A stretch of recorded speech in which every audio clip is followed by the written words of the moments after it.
I'm hoping this Epstein story dies, but it won't. The conspiracy people will keep it going. A lot of agendas in place. I have to watch it, but President Trump signed the legislation. Within 30 days, the Justice Department will release not everything, but most of it.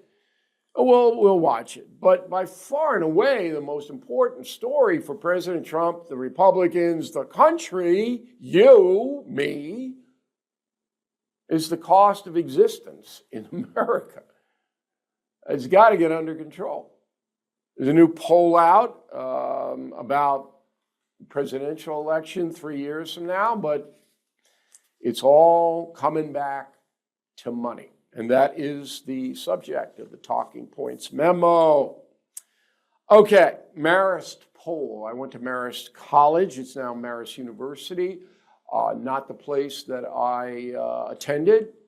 Much more liberal now. It's okay. You want to go there? You go there. Not my, I was going to say a cliche cup of tea, but I'm not going to do that. But anyway, they have a poll. And it is not a very good poll, and I'm hoping, because I know some people who work the poll, that it gets better. For example, they last year for the presidential vote, they had Harris up by 4 going into Election Day. Come on. I mean, you got to do better than that. Anyway, they conducted a poll this month on what's likely to be the big issue in the presidential election going forward. 28. Here it is. Lowering prices, 57%. No surprise. Controlling immigration, 16. Reducing crime, 9. Ending the war between Ukraine and Russia, 7. Maintaining peace between Israel and Gaza, 6. So there's no doubt about it. President Trump and his administration, if they want to hold the House and Senate next November, they got to get the prices down of insurance, healthcare, car, house, and food. Not that far away on the food. The opposition, of course, is hysterical. It's only about 3% that it's up. And oil's down. But it's up to them. They know, everybody knows, this is not a secret. Another poll, Gallup, almost 20,000 U.S. adults. Do you think Americans pay too much, too little, or about right the quality of health care they receive? Pay too much, 90%. Too little, 2, about right, 8. 90%. That's a health care thing. And boy, oh boy, Republicans have got to get on it. How concerned are you, your household, be able to pay for needed prescription drugs next 12 months? Extremely concerned, somewhat concerned, totals 37%. Okay, most people think they can make it. And how much stress does healthcare put on you and your family? 52% say a lot or some, 49% not much. But it is a very compelling issue. Got to get that health insurance premiums, Medicaid and Medicare spending under control. And that includes Obamacare. Okay. So I have to cover both parties. I favor the Republican Party now because it upholds traditional values like capitalism, like punishing criminals, like controlling borders, whereas the Democratic Party does not support that. However, I have to be fair, and I will be. And I'm going to be ruthless in how I cover the next 12 months because the Republicans have power now. But I'm not seeing a health care proposal on the table, are you?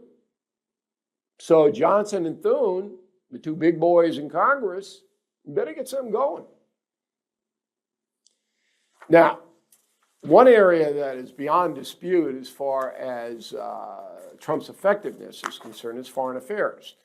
It is Joe Biden's birthday today. We're going to deal with that in the history segment. He's 83 years old. But Biden was the second worst president ever. If you read Confronting the Presidents, document that all day long. And I'll do it again tonight. I'll document why I believe that. Trump's been very, very effective overseas, extremely so. Anybody who denies that is just not being honest. And I wouldn't be debating anybody about it. Even CNN, all right, says, hey, Trump's approval on foreign policy has jumped from 35% in his first term to 43% today. Roll the tape. We're talking about 43% now. That's an 8-point rise. On the net approval rating, we're talking about a double-digit rise. The American people like much more of what they're seeing from Donald Trump in foreign policy in term 2 than they did in term number 1. Just for your frame of reference, Bush the younger stood at 36% approval for foreign affairs at this stage. That was the Iraq situation. And Barack Obama had 37% because Putin had seized Crimea. And Obama kind of wasn't fair to him. Obama did a good job on attacking the jihadists, ISIS, and things like that. We documented and killing the killers. But Trump is way, way ahead. But you're not going to win the midterms on foreign affairs. Not going to happen. The Black Friday BOGO sale is here at All Family Pharmacy. This is a real offer. It's worth your attention. From November 24th through December 2nd, when you buy one ivermectin or select other meds, you'll get another one free. Here's how it works. Please go to allfamilypharmacy.com/bill. Place your order online, then a licensed physician reviews it. Once approved, your medication ships directly to your home. Fast, private, reliable, exactly what people want during a very busy season. This Black Friday event lasts only 1 week. Supplies are limited. When the inventory is gone, that's it. No extensions. So please visit allfamilypharmacy.com/bill before December 2nd to secure your Black Friday BOGO deal before it's too late. That's allfamilypharmacy.com/bill. All right. So joining us now from El Paso, Texas, is Dylan Corbett. He is the executive director of Hope Border Institute. Okay. First thing, when 10 to 15 million migrants entered the USA under the Biden administration, did you or your organization object to that? Hey, Bill. It's good to have you. It's good to be with you. Great to be on your program. Thanks for the invitation. It's a good question. I think there was the perception that not everything was as orderly as it could have been under the Biden administration. And I think we were certainly vocal about some real criticisms that we had. The way that they enforced immigration law at the border, the way that they really didn't coordinate the arrivals, they didn't do enough to coordinate it in a secure, in an orderly, in a safe way here at the border, the way that they didn't coordinate the arrival of people into many of the interior cities like we saw in New York, that generated perceptions of chaos, that generated the perception that the system wasn't working. And I think that we were fairly critical. There were also a number of people, because they did take some real steps in the direction of increased enforcement at the border. And here in El Paso, for example, during the Biden administration, we saw the numbers of people skyrocketing, the numbers of people who were dying at the border skyrocketing because there was no real way. And Holman made that point. But look, we researched your organization. We didn't find anything that you objected to the open border policies of the Biden administration. No statement, no interview by you, nothing. So you might have been disturbed by the chaotic aspect of it, but you certainly didn't come out and say, look, we need to stop this. So Trump gets elected, he stops it almost immediately. So what you saw and your agency had to deal with disappeared in about 45 days. Did you object to Trump stopping it? Well, I think that we all agree. I think Americans, whether they're on the right or on the left, whether they're Republicans or Democrats, that we need to have a well-managed border. Okay, but what Trump did, though, let's get specific, not theoretical. Theory gets us nowhere in this interview. Trump stopped it. Do you object to the way he did it? I certainly have some issues with the way he did it because there's Okay, a cost. give me one objection. What did he do that you don't like? You know that there's a cost to doing what the president did. The president basically, he shredded our system of asylum, and he shredded our system of receiving refugees, people who are fleeing. They're fleeing wars, they're fleeing serious violence, they're fleeing serious causes of poverty, which are driving them to flee and to migrate to our border in search of protection. Now, Okay, so you people think that he certainly shredded need it. Now, the official policy of Homeland Security is you can apply for asylum in the United States. You have to go to a port of entry to do so. You can't just be caught in the desert in Texas or Arizona, say to the ICE agent or the Border Patrol agent, I want asylum, which is what Biden allowed. That was the big thing. They disregarded, the Biden administration, the law Congress passed in 1952 saying all asylum must go through the American consulate or embassy in the home country or in the American ports of entry. Now, Trump is enforcing that. You can still apply for asylum here. So you have an objection to that? Well, I'd question that a little bit, Bill, because I think that the system of asylum really isn't being respected, neither at ports of entry nor in between ports of entry. I'd quibble a little bit with how you characterize asylum law because people do have the right under our federal law to apply for asylum, even if they were to cross in between But ports they of can entry. still do that. They don't have the right to apply for it on the ground. They have to go to a port of entry or an American facility in their home country. That's the law. That's what it says. There we'd have to disagree because right now you're not able to go to a consulate in Mexico or in Central America to apply to asylum. It simply doesn't Why not? exist. You If can came to go. a port of entry, I can tell you right now from my experience, I'm only just a couple of miles from the port of entry here in El Paso. If you were to apply for asylum there, you're going to get turned back. You're going to get sent back to Mexico. So the system right now is not functional. We don't have an asylum system in the United States right now. Let me look into that because from what I understand, it is still a functioning system. But if you're right, and I'll report it. Okay, let's move ahead. So you've got now between 10 and 15 new migrants that weren't here in the first Trump administration that are now here. Mm-hmm. What is the responsibility of the United States government to support those people? Yeah, you raise a good question. And I think you said earlier in the segment that the United States government really does have a responsibility to know who's coming into our country. And we do. Yes. Important. We've got to manage the border so that it's done in a safe way. We've got to protect the national security of our country. And we've got to protect local communities. If people are threats to our community, as you said earlier, you support immigration enforcement of those who are threats.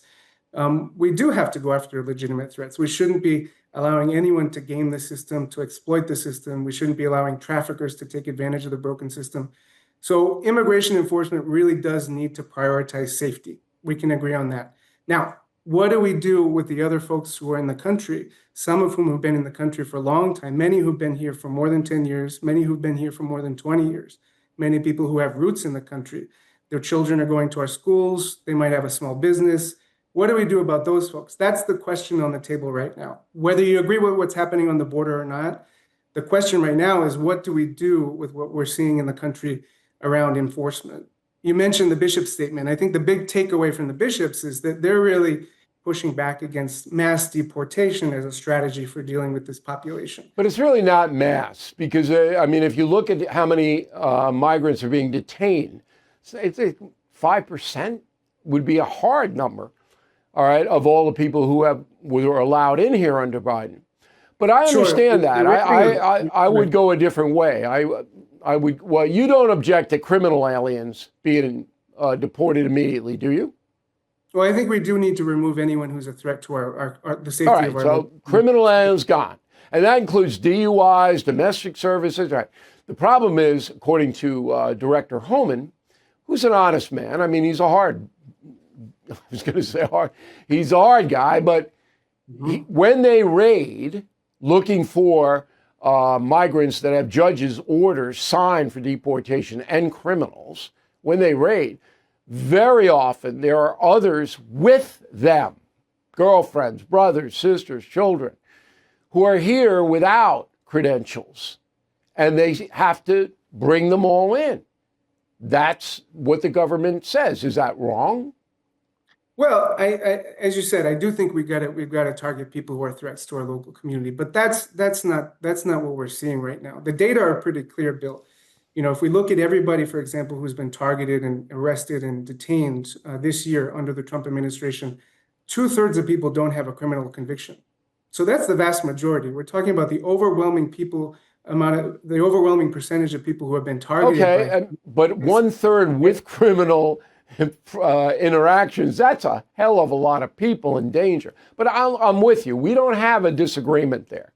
If there's another way, if there's another way to adjudicate peaceful, undocumented migrants, then we should explore that. Congress's responsibility, of course, to do that, absolutely. And they don't do it. Okay. There we agree. Yeah, we've got a broken system, and both parties are at fault, and it's been broken for a long time. And that's the reason that we're in this predicament right now, because we've kicked the can, both the president, the White House. 100%. You can't be going a 1952 law and it's 2025 and you people sit around and do nothing. Now, the Catholic Church, if you look at the theology, are you Catholic? I am, just like you. Okay. We're Catholics. Okay. So we have to be compassionate to everybody who's poor and in a bad circumstance, and that includes undocumented migrants. And I am. I can prove it. But the Catholic Church, A, refuses to use the words undocumented, won't use it. And number two, portrays this as an issue where the government is the bad guy. The U.S. government is the bad guy.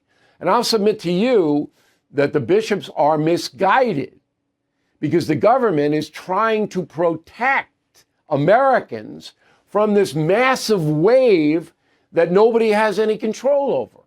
Do you see my point? I see what you're saying. I would say that the bishops, and I worked for the bishops for a number of years. I worked for the Vatican for a number of years. I think what's really happening is that these religious leaders are responding to what their local communities are seeing across the country. They're responding to two things. They're responding to that, the reality of these actions of ICE and immigrant enforcement and the raids that are really ugly. They're brutal. I mean, we're talking about moms being separated from families. We're talking about, there's been situations where school teachers have been ripped out of schools, where parents have been ripped out of cars, where their kids are left behind. Nobody wants to see that. That's not the way to. But that's not the rule. That is the exception.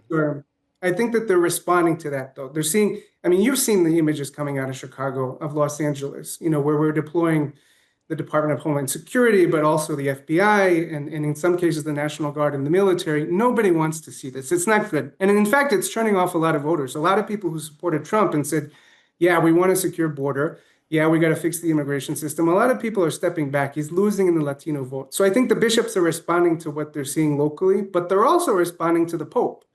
Pope Leo, he's been outspoken about this, especially in the last couple months. But that's his job. See, right away. But I'd like to interview Pope Leo. We're working on it, but I don't think he's going to do it. But I would say, Your Holiness, my first question after asking him for forgiveness would be, listen, every government, legitimate government, has an obligation to protect its people. Yep. And when you let 10 to 15 million unsupervised foreign nationals into a country, that's not protecting your people, Your Holiness, is it? I'd love to see how he answers that one. And they all fall back on the teacher in that school or the mom and I got it. But there is a tremendous problem here fostered by our own government under Biden. I'll give you the last word. Yeah, I think the Holy Father would respond this way. I think he'd say, you're right. There's a place for borders. There's a place for governments managing immigration so that it's done in a way that's efficient and meets our national security needs and maybe even meets our economic needs. I think the Holy Father would probably agree with that. But he'd also say that when we lead with compassion, that when we honor the stranger, when we welcome the stranger, we'll be better off for it because it's the Christian thing to do. It's the right thing to do. But it's also the American thing to do. He's from America. He knows this is a country that's benefited from the contributions of migrants, that they're key to our economic resilience, our social resilience. They make us great as a country. And I think he'd remind us of that there's got to be a better way, that compassion. Well, there's got to be a better way. You're right. But it isn't letting everybody in. And that is the impression that the Catholic Church is giving, not only the USA, but in Europe as well. Mr. Corbett, very good debate. We really appreciate you, and thank you for coming on today. America is more dangerous than ever. With violent crime on the rise, while you could rely on a firearm, using deadly force today can land you in court, costing you years and your life savings, trying to prove you acted in self-defense. FBI data shows 99.9% of all altercations do not require lethal force. That's why smart Americans are turning to Byrna. Proudly made in Fort Wayne, Indiana, Byrna's less lethal self-defense launchers are trusted by law enforcement, private security, more than 600,000 citizens. Byrna launchers fire kinetic rounds and powerful tear gas or pepper projectiles, able to stop a threat up to 60 feet away. No background checks, no waiting periods, delivered right to your door. Take control, be ready. Visit Byrna.com today. That's BYRNA.com, or head to your local Sportsman's Warehouse. The new leadership at HHS is sounding the alarm on America's chronic disease epidemic, and for good reason. 1 in 2 adults have high blood pressure. Many don't even know it. That is a ticking time bomb. But the good news is you have the power to take control naturally with 120 Life. 120 Life is a blend of great tasting superfruit juices that can actually help lower your blood pressure naturally. Trusted by hundreds of health professionals, people just like you have already seen real measurable results. It is completely risk-free. If you do not see lower numbers in 2 weeks, you get your money back. So take control of your blood pressure today. Go to 120life.com. 120life.com.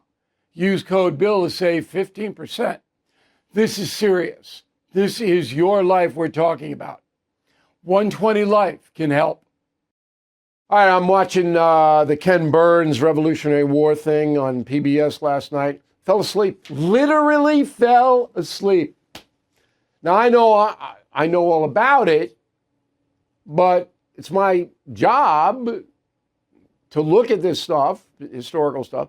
It was so boring, I couldn't believe it. It was almost like they tried to make it boring. $30 million budget, the estimate is, on Burns' documentary. I can't even go back. So, here's my advice. If you read Killing the Witches and then read Killing England, both are exciting.